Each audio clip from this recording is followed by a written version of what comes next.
Hello my dear students, how are you. मैं उम्मीद करता हूँ बेटा आप अच्छे होंगे, स्वस्थ होंगे, अपनी बढ़िया पढ़ाई कर रहे होंगे, मस्त होंगे।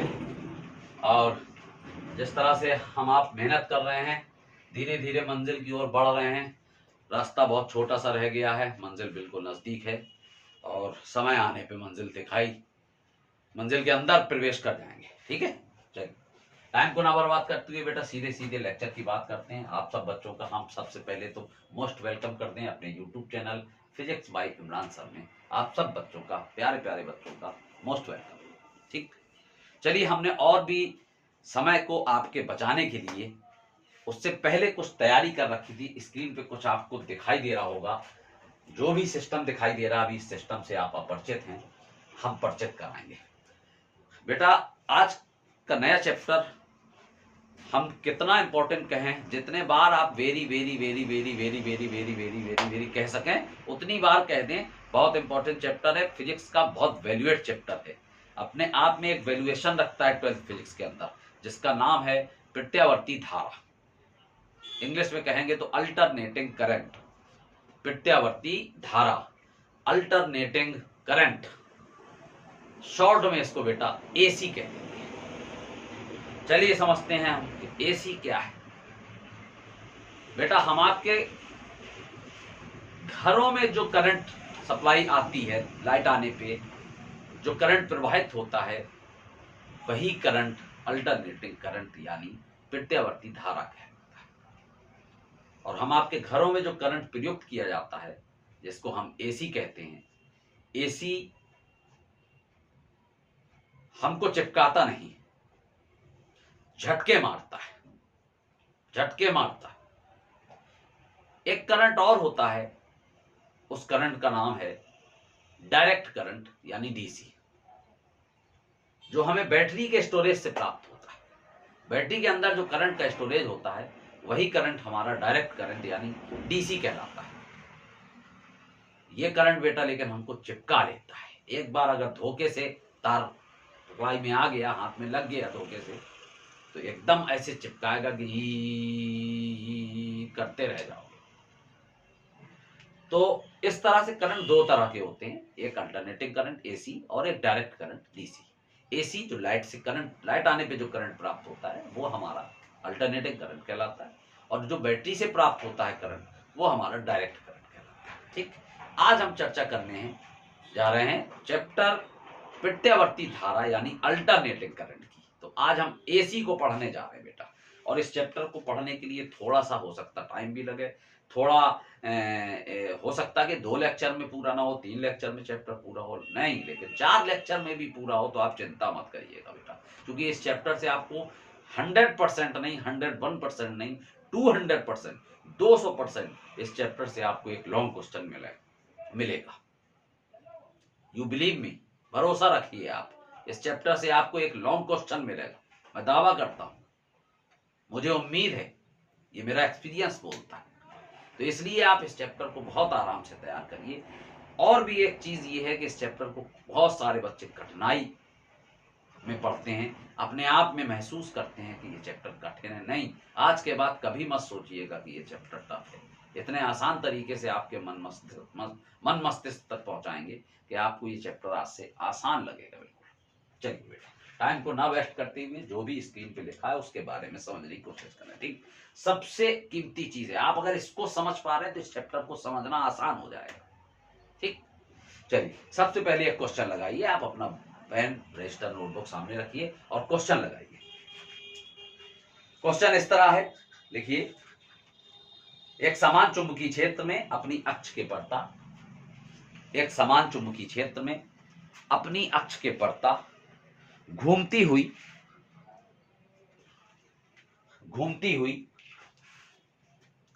कुंडली के सिरों के बीच उत्पन्न प्रेरित विद्युत वाहक बल या प्रत्यावर्ती वोल्टेज के लिए सूत्र स्थापित कीजिए। ठीक, प्रेरित विद्युत वाहक बल या प्रत्यावर्ती वोल्टेज के लिए सूत्र स्थापित कीजिए। एक फार्मूले को डिराइव करना है, एक फार्मूले का डेरिवेशन है, ठीक, किसके लिए? प्रेरित विद्युत वाहक बल या प्रत्यावर्ती वोल्टेज के लिए, ठीक। आंसर लिखिए, आप हेडिंग डाल लीजिए व्यंजक, थोड़ी सी 2 लाइनें लिख लीजिए, थोड़ा सा और परेशान करेंगे हम आप। माना n फेरों की एक कुंडली जो एक समान चुंबकीय क्षेत्र B में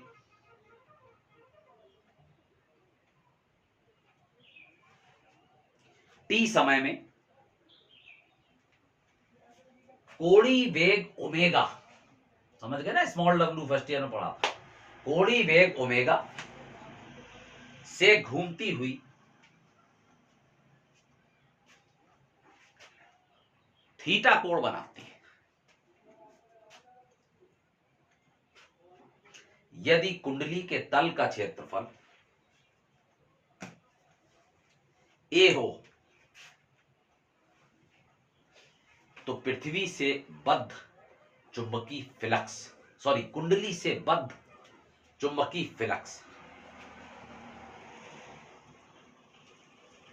बस अब आप स्क्रीन पे ध्यान दें, बोर्ड पे ध्यान दें, एक एक स्टेप पे ध्यान दें, बहुत सिंपल तरीके से हम आपको आपके दिमाग तक पहुंचा दें।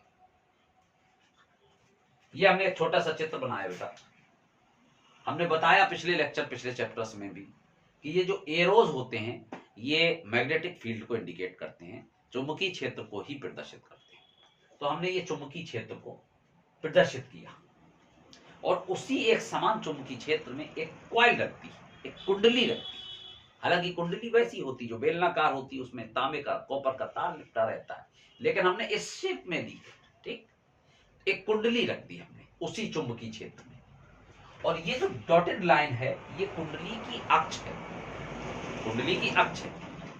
अब कोई कुंडली जो है इसी अपनी अक्ष के चारों तरफ घूमना चाह रही है, तो बेटा टी समय में ओमेगा कोणीय वेग से घूमते घूमते थीटा कोण बना लेती। यही तो लिखा आपने, फिर से सुनो। माना n फेरों की एक कुंडली जो एक समान चुंबकीय क्षेत्र B में t समय में ओमेगा कोणीय वेग से घूमते हुए थीटा कोण बनाती है। यदि कुंडली के तल का क्षेत्रफल a हो तब कुंडली से बद्ध चुंबकीय फ्लक्स, पिछले चैप्टर में आप पढ़ चुके हैं, वहीं से शुरुआत करते हैं, वहीं से इस डेरिवेशन को उठाते हैं।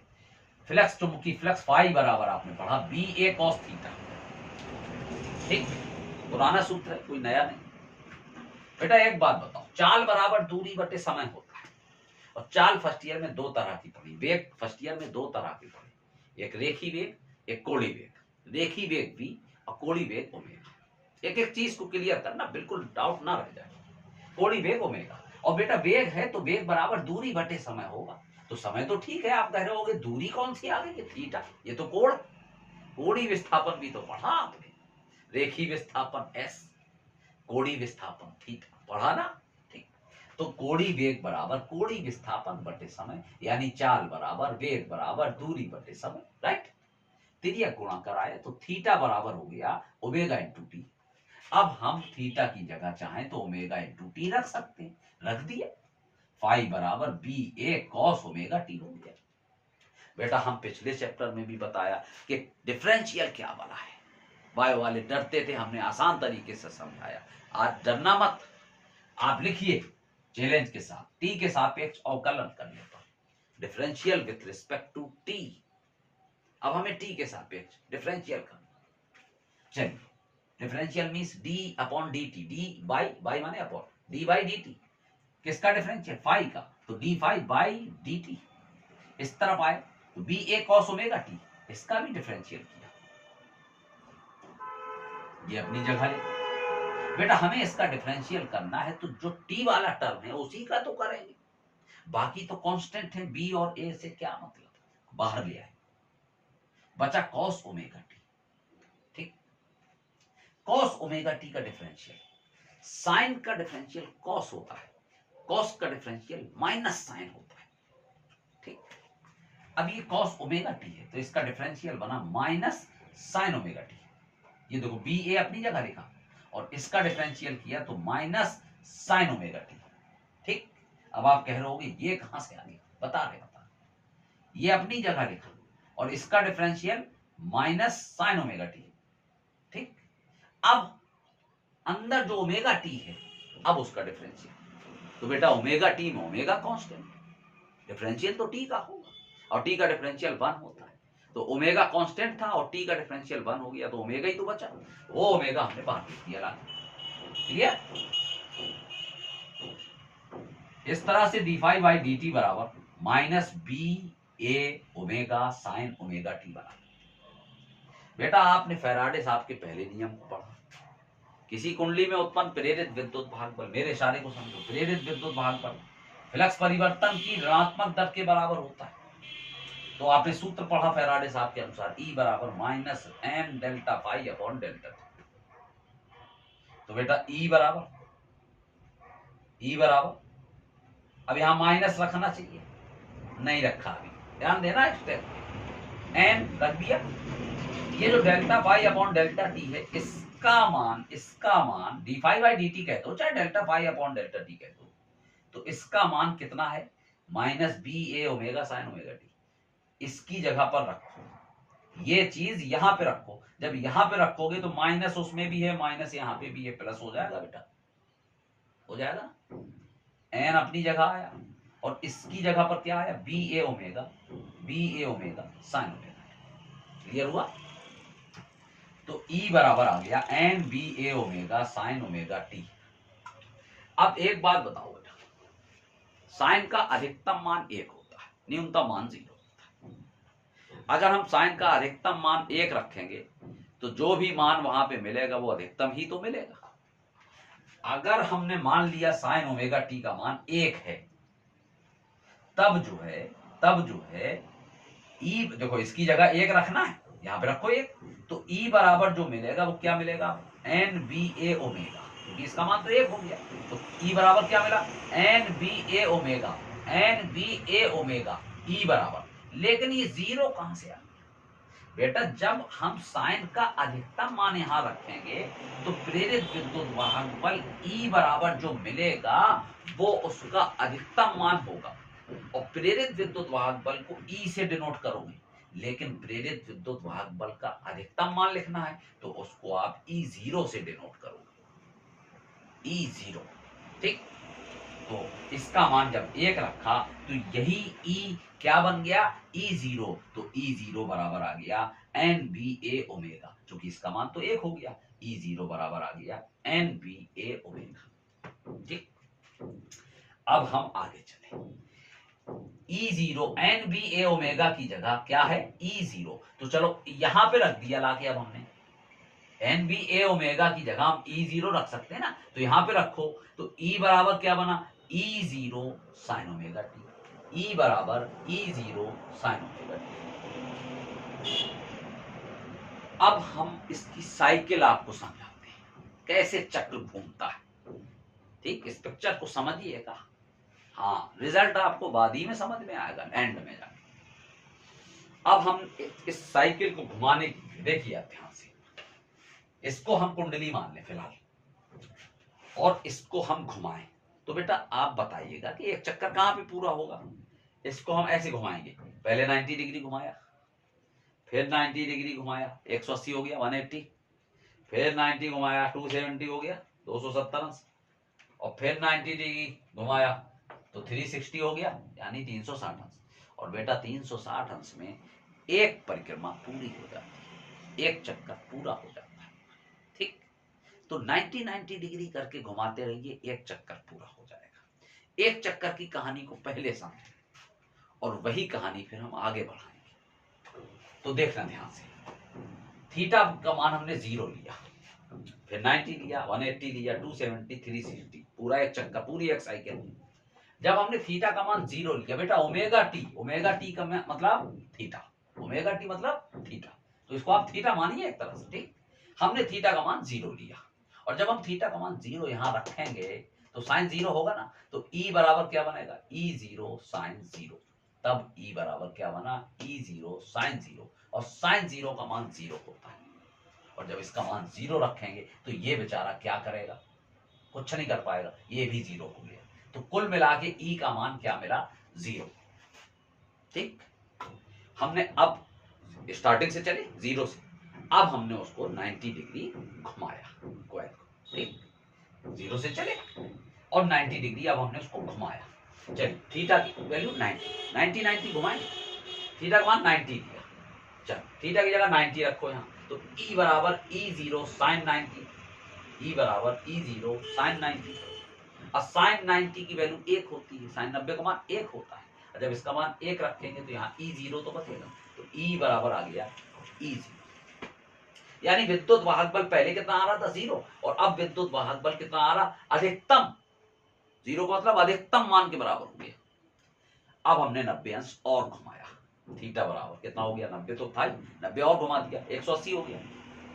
चलो अब थीटा की जगह 180 रखो, तो E बराबर E0 sin 180, सही है ना, और sin 180 का मान 0 होता है, तो E बराबर 0 हो जाएगा, है ना। यानी प्रेरित विद्युत वाहक बल का मान फिर 0 हो गया। क्या चल रही पिक्चर भाई। फिर आगे बढ़े, 90 अंश और घुमाया, तो 180 पे थे, 90 अंश और घुमा दिया, 270 हो गया। चलो भाई थीटा की जगह 270 रखो, 270, तो E बराबर E0 sin 270, E बराबर E0 sin 270। बेटा sin 270 की वैल्यू नहीं मालूम हो तो 180 प्लस 90 कर दो, याद होगा आपको, क्वाड्रेंट 9th 10th में पढ़ा, है ना। और तीसरे क्वाड्रेंट में पहुंचेगा, उसका मान -1 हो जाएगा, तो sin 270 की वैल्यू -1 होगी। तो E बराबर, जब इसकी वैल्यू -1 रखेंगे तो E बराबर क्या मिलेगा, -E0। यानी प्रेरित विद्युत वाहक बल का मान फिर से अधिकतम हो गया। क्या कहानी चल रही भाई, 0 था, अधिकतम हुआ, फिर 0 हो गया, फिर अधिकतम हो गया, लेकिन माइनस लगाया। बेटा अधिकतम तो हुआ, पर विपरीत दिशा में हुआ, अपोजिट डायरेक्शन में।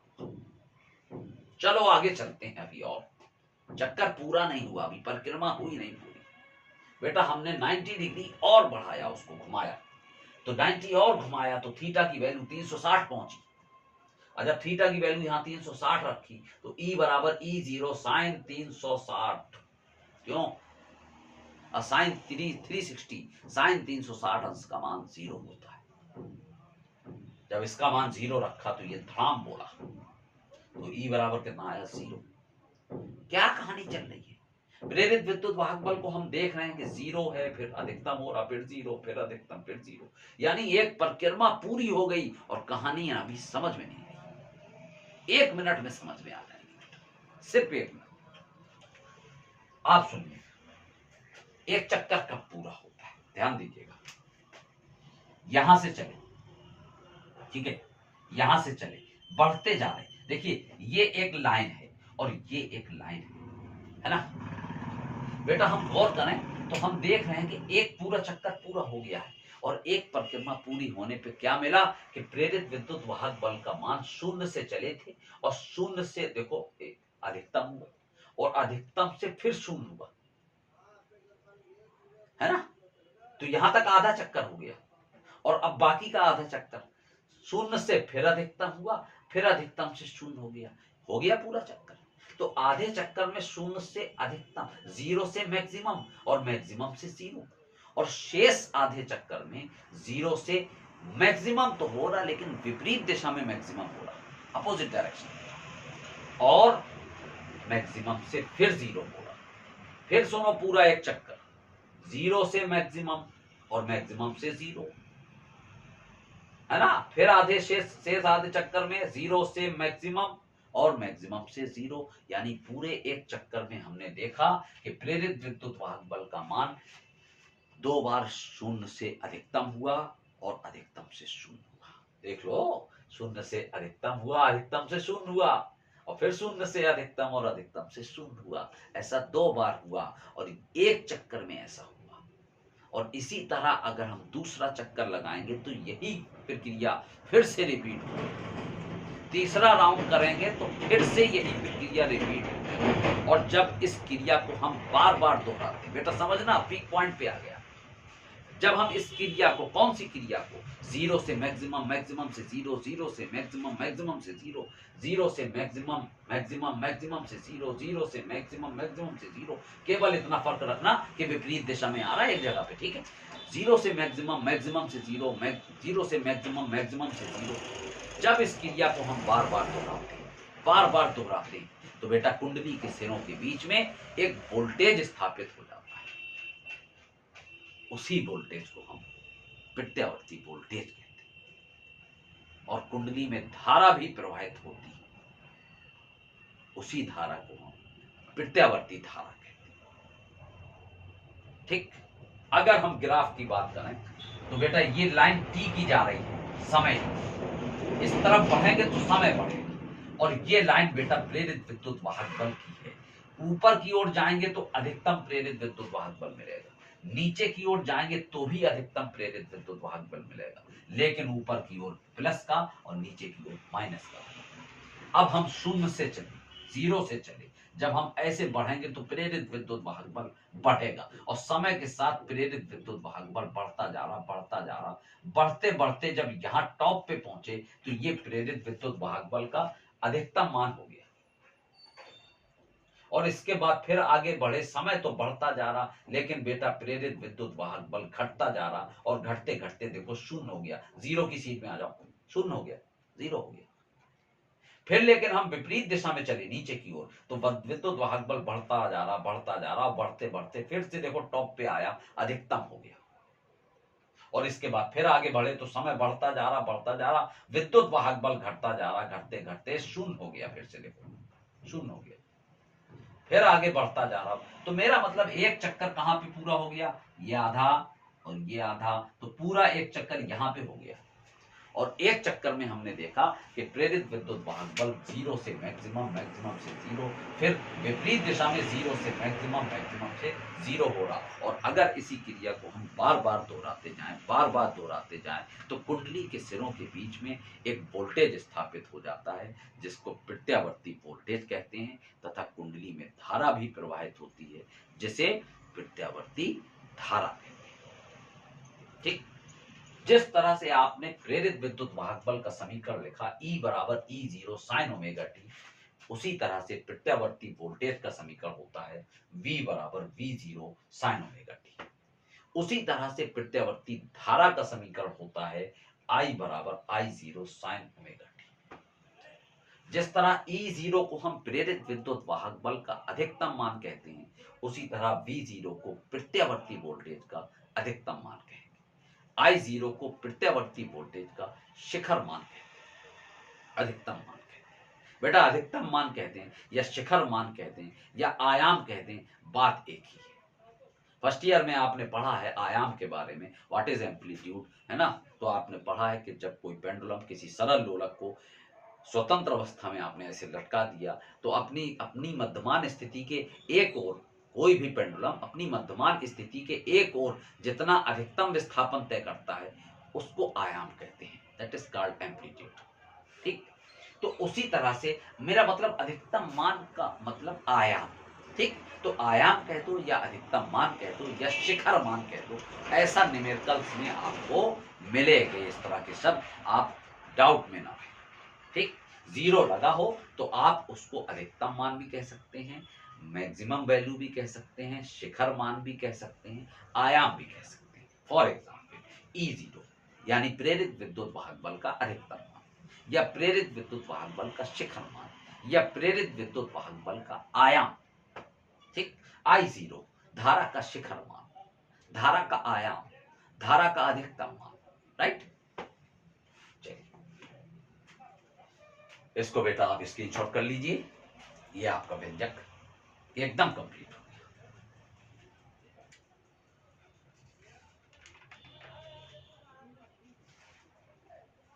अच्छा बेटा हेडिंग डाल लीजिए, प्रत्यावर्ती धारा, छोटी छोटी दो चार हेडिंग है बेटा, उसको हम बताएंगे। सबसे पहले आप जो चैप्टर पढ़ रहे हैं, जिसके बारे में पूरे चैप्टर में आपको पढ़ना है, बार बार वो शब्द आएगा, प्रत्यावर्ती धारा, अल्टरनेटिंग करंट, AC, कम से कम उसके बारे में हम जानते हैं। तो हेडिंग लगा लीजिए प्रत्यावर्ती धारा, और जल्दी से लिख लीजिए, शॉर्ट में AC लिख लीजिए ब्रैकेट। लिखिए किसी परपथ में प्रवाहित होने वाली, किसी परपथ में प्रवाहित होने वाली वह धारा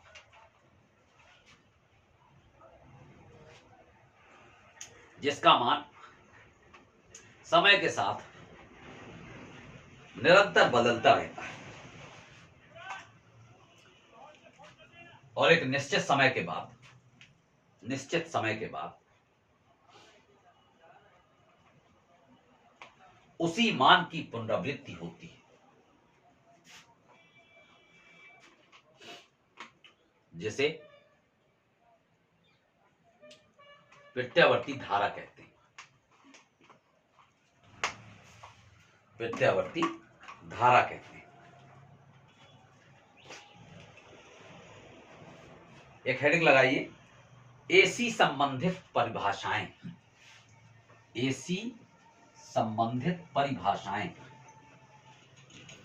एसी का मतलब प्रत्यावर्ती धारा, अल्टरनेटिंग करंट, यानी प्रत्यावर्ती धारा से संबंधित परिभाषाएं, है ना। हाँ, छोटी छोटी बेटा, नन्ही सी डेफिनेशन है, इनके बारे में जानना इसलिए जरूरी है। आगे जो हम लॉन्ग क्वेश्चन की ओर बढ़ रहे हैं बेटा, वो तभी क्लियर होगा, और इसका लॉन्ग क्वेश्चन क्लियर करना, कंप्लीट करना, ये बेटा हमारा बहुत परम कर्तव्य है, क्योंकि यही चैप्टर बहुत जानदार है। तो इसमें हर हाल में एक क्वेश्चन मिलना, तो हम क्यों ना देर से इसको तैयार करें, लेकिन बढ़िया तैयार करें। ठीक, चलिए हेडिंग डाल लिया आपने, एसी संबंधित परिभाषाएं। ठीक, चलिए पहली हेडिंग नंबर 1, धारा का शिखर मान। धारा का शिखर मान किसी परपथ में, देखिए किसी परपथ में प्रवाहित प्रत्यावर्ती धारा के अधिकतम मान को धारा का शिखर मान कहते हैं। इसे बेटा I0 से प्रदर्शित करते हैं, I0 कहते हैं या I0 कहते हैं। ठीक, इसे I0 से प्रदर्शित करते हैं। नेक्स्ट हेडिंग, वोल्टेज का शिखर मान।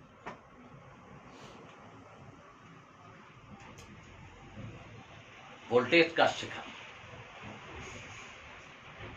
किसी परपथ में उत्पन्न प्रत्यावर्ती वोल्टेज के अधिकतम मान को वोल्टेज का शिखर मान कहते हैं। वोल्टेज का शिखर मान कहते हैं। इसे बेटा V0 से प्रदर्शित करते हैं।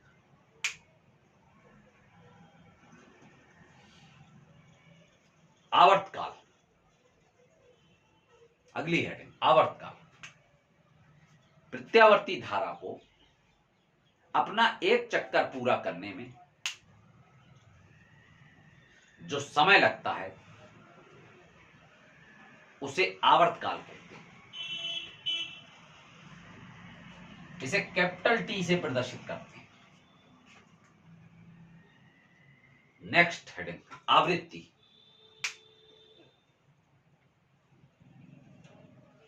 प्रत्यावर्ती धारा द्वारा 1 सेकंड में लगाए गए चक्रों की संख्या को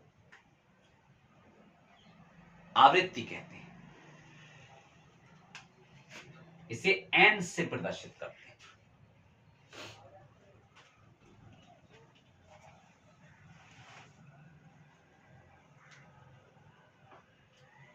नेक्स्ट एंड लास्ट है कला। प्रत्यावर्ती वोल्टेज के समीकरण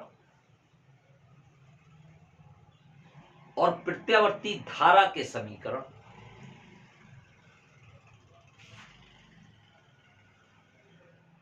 के कोणांक को कला कहते हैं।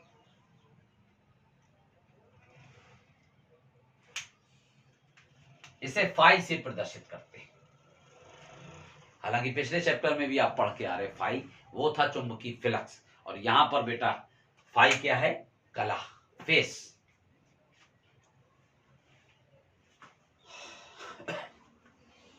अगली हेडिंग डालिए, प्रत्यावर्ती धारा का वर्ग माध्य मूल मान। हेडिंग लगाइए, प्रत्यावर्ती धारा का वर्ग माध्य मूल मान। प्रत्यावर्ती धारा का वर्ग माध्य मूल मान। बेटा बस जो हेडिंग है यही परिभाषा मान लो, डरो मत परिभाषा से। आप सोचोगे इतनी बड़ी हेडिंग है तो परिभाषा कितनी बड़ी होगी। अरे जो हेडिंग है वही परिभाषा है, ऐसा मान लीजिए आप। ठीक, लिखिए, एक पूरे चक्र के लिए धारा के वर्ग के औसत मान के वर्गमूल को धारा का वर्ग माध्य मूल मान कहते हैं। धारा का वर्ग माध्य मूल मान कहते हैं। फिर से समझो बेटा, एक पूरे चक्र के लिए प्रत्यावर्ती धारा के वर्ग के औसत मान के वर्गमूल को धारा का वर्ग माध्य मूल मान कहते हैं। ना याद हो तो ऐसे समझो, प्रत्यावर्ती धारा आई हो गई, धारा के वर्ग के स्क्वायर कर दिया, औसत मान का मतलब डैश लगा दो ऊपर, उसको बार पढ़ते हैं। बार का मतलब होता है किसी भी भौतिक राशि का एवरेज वैल्यू, औसत मान, ठीक, मध्य मान, समझ रहे हैं? माध्य, धारा के वर्ग के औसत मान के वर्गमूल को अंडर रूट लगा दो बेटा। क्या कहते हैं? धारा का वर्ग माध्य मूल मान कहते हैं। IRMS। What is IRMS? What is RMS? है ना?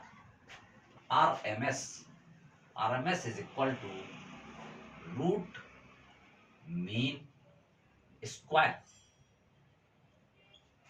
I hope you understand. RMS, root mean square. Root माने वर्गमूल, मीन माने माध्य, औसत, स्क्वायर माने वर्ग। यानी धारा के वर्ग के माध्य के औसत मान के, माध्य का मतलब औसत मान, धारा के वर्ग के औसत मान के वर्गमूल को धारा का वर्ग माध्य मूल मान कहते हैं। IRMS से प्रदर्शित। किससे? इसे IRMS से प्रदर्शित करते हैं। और बेटा IRMS बराबर सूत्र होता है I0 अपॉन √2।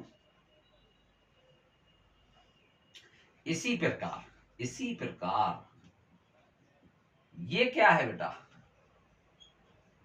ये धारा का वर्ग माध्य मूल मान है, तो ये क्या है? ये वोल्टेज का वर्ग माध्य मूल मान है, VRMS। और जिस तरह से IRMS बराबर I0 अपॉन √2, उसी तरह VRMS बराबर V0 अपॉन √2। I0 धारा का शिखर मान, V0 वोल्टेज का शिखर मान। ठीक,